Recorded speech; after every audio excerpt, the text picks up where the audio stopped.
Hola, buenos días, ¿cómo estás? Pemirsa dulu sekarang. Wah, gimana bahasa Latin saya? Udah oke ya? Oke dong. Nah, begini saya sudah lengkap dengan pakaian dari Meksiko, yaitu sombrero dan juga dengan tariannya El Habare de Tapatio. Nah, yang jelas pagi ini saya akan mengajak Anda untuk menjelajahi negeri yang terkenal dengan telenovelanya, Meksiko. Ada apa aja di episode kali ini? Saksikan terus dulu sekarang ya.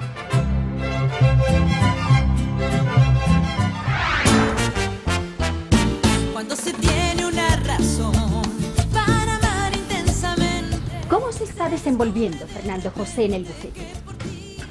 Bien. Masih ingat dengan telenovela ini? Me estás mintiendo. Híjole, ma, ¿pero qué te pasa? Tienes tus manitas heladas. Di tahun 90-an, pertelevisian Indonesia marak dengan tayangan impor dari Amerika Latin ya. Terkenal dengan sebutan serial drama telenovela. Dengan alur cerita yang sederhana dan penuh liku-liku konflik, membuat penonton menjadi penasaran. ¿Ah, sí? Pues no la veo muy animada con la noticia. Se dice que yo tengo unos ojos. Ditambah para pemainnya punya fisik yang gagah dan cantik, tentunya membuat para penonton di rumah, khususnya wanita, tergila-gila untuk menanti kelanjutan tiap episode. Critican la voz, el modo de andar, la pinta, la... Sebut saja Marimar, Esmeralda, Betty La Fea, Carita de Angel, hingga Rosalinda, sederet judul telenovela ini mendapat tempat di hati masyarakat Indonesia kala itu. Maria Mercedes, Thalia, terus Marimar, terus Mari Kita Hilang. Saya sebenarnya penggemar telenovela juga sih. Saya taunya yang Amigos itu doang sih. Ada Cassandra, Iya. terus apalagi tuh? Banyak sih. Maria Mercedes, Betty La Fea. Marimar.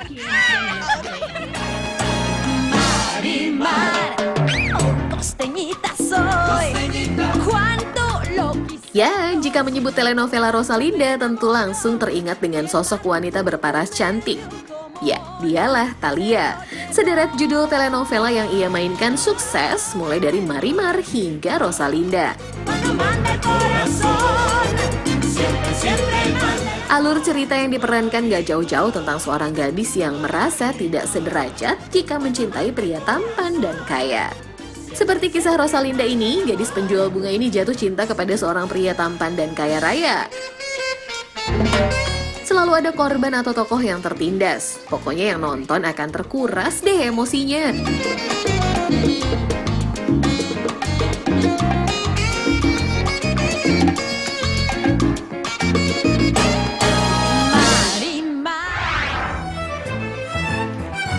Nah, berbeda lagi dengan alur cerita telenovela yang satu ini. Serial Betty La Fea ini dapat dikatakan menjadi inspirasi bagi banyak wanita, ditambah jalan ceritanya yang mendekati kehidupan sehari-hari, sehingga yang menonton akan merasakan kesamaan nasib di dalamnya. Nggak heran ya kalau telenovela ini mampu memikat hati para pemirsa di seluruh dunia. La línea perdí, se fijan si vos. Hombre. Si ven.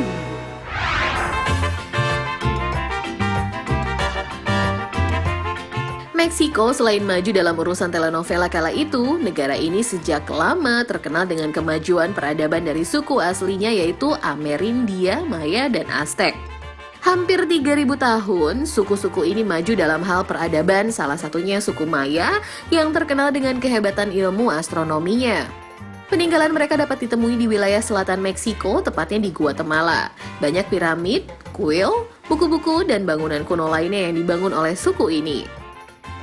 Nah, sistem penanggalan suku Maya ini juga sempat heboh loh saat tahun 2012 lalu dengan isu akhir zamannya. Sampai-sampai sempat difilmkan juga dengan judul 2012.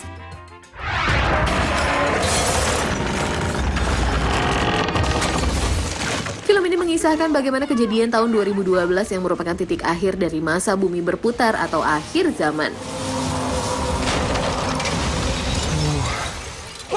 Letusan bumi dan gunung begitu dahsyat yang menghancurkan manusia. Memang menurut sistem kalender dari suku Maya ini, tepat pada 21 Desember 2012 lalu adalah akhir dari sistem kalender yang mereka buat dan menandakan end of time.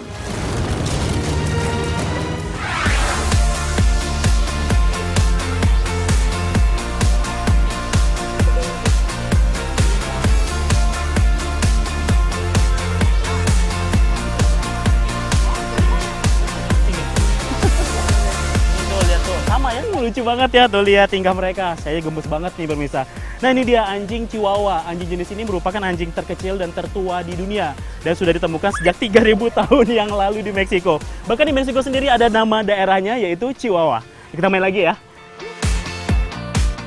Mungil itu indah, kecil itu lucu, mini itu elok, imut itu lucu.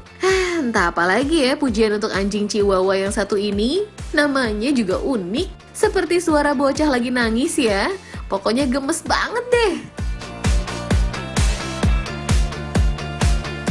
Chihuahua merupakan gabungan dari ras anjing Toltec, anjing Chinese Crested, dan anjing Techichi.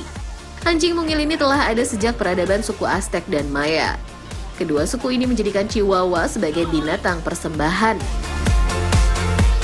Nah, biasanya jika ada yang meninggal dari salah satu kaum bangsawan, anjing ini akan ikut dikubur bersama jenazahnya karena dipercaya dapat menuntun roh mereka menuju surga. Duh, sayangnya ya, namanya juga zaman dulu, tapi kalau sekarang anjing ini menjadi hewan berkelas. Apalagi saat menjadi hewan peliharaan selebritis dunia, Paris Hilton.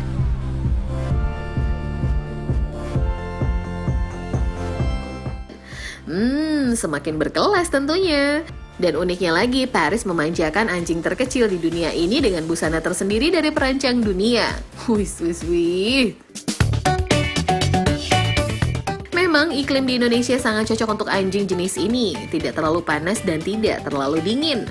Di Indonesia, tepatnya di Jakarta, komunitas anjing Chihuahua ini masih sedikit. Tuh lihat, wajahnya gemes-gemes kan? Ya, Chihuahua adalah anjing pendamping yang ideal, khususnya bagi kaum wanita. Ukurannya yang mungil dan sifatnya yang aktif, setia, suka memberi dan menerima perhatian, bahkan bisa sangat akrab dengan pemiliknya.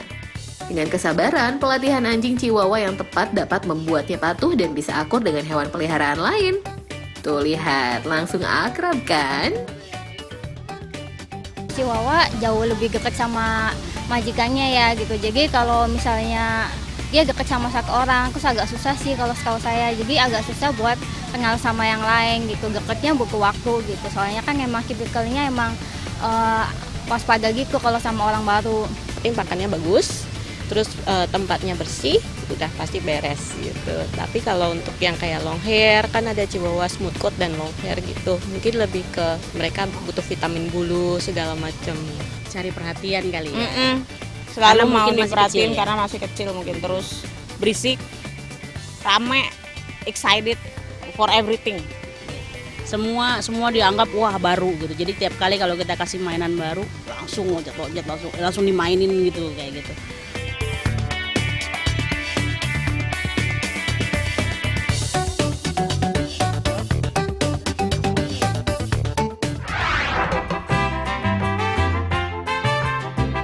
Di Meksiko, yang terletak di benua terbesar kedua di dunia Amerika, tentunya memiliki perkembangan budaya yang cukup luas. Salah satunya adu banteng. Ya, olahraga ini merupakan sebuah tradisi yang dibawa bangsa Spanyol dan dilestarikan di Meksiko. Bahkan tempat adu banteng terbesar di dunia terdapat di The Plaza de Toros, Mexico City dengan kapasitas penonton berjumlah 48.000 orang. Pertunjukan adu banteng ini berlangsung cukup lama, yaitu sekitar 3 jam dengan mempertontonkan 6 banteng yang siap mati di tangan para torero atau matador. Yang menarik dari pertunjukan adu banteng ini adalah para matadornya yang berdandan habis-habisan dengan kostum berwarna menarik terang benderang. Nah, gerakan tubuh para matador untuk menantang para banteng laksana tari dan irama yang memikat para penonton sambil memegang kain berwarna merah.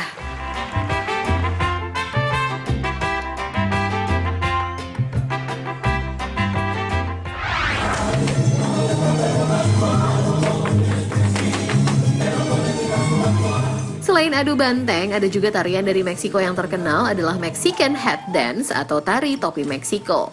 Tarian ini merupakan salah satu bentuk tarian yang paling populer di dunia dan juga dianggap tarian nasional Meksiko. Tari topi muncul sebagai revolusi dan sebagai simbol dari persatuan nasional.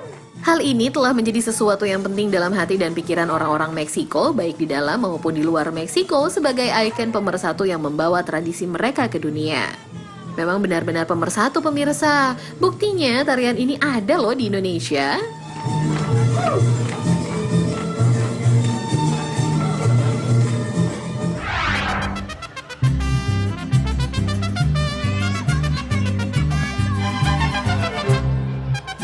Kecil-kecil lincah ya, mereka lah siswa dan siswi dari Escuela República de México atau SD Republik Meksiko yang terletak di Jakarta. Jangan langsung berpikiran bahwa ini adalah sekolah khusus untuk orang Meksiko ya, atau sekolah swasta di bawah pengelolaan Kedutaan Besar Meksiko. Bukan sama sekali.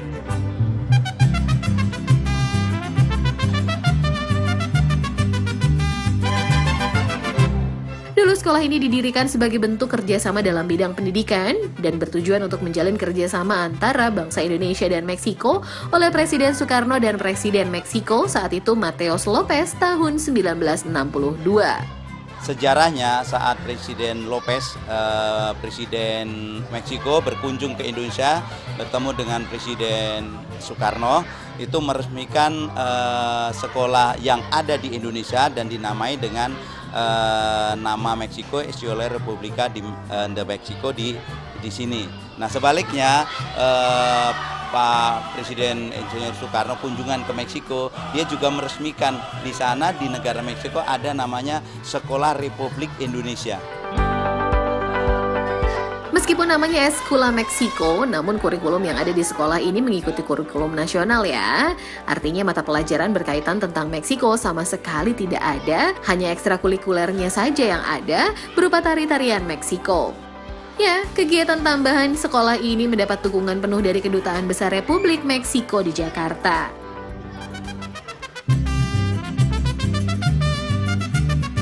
Tuh, lihat, mereka jago banget ya nari tarian tradisional Meksiko, yaitu Habare de Tapatio. Tarian ini dilakukan secara berpasangan dengan gerakan yang mudah diikuti siapapun. Si pria dengan berpakaian lengkap khas Meksiko dengan topi sombreronya dan memakai charo merupakan kostum tradisional pria Meksiko. Sedangkan wanita menggunakan pakaian tradisional Meksiko dengan rok berenda kembang. Tarian ini biasanya diadakan saat memperingati perayaan di Meksiko.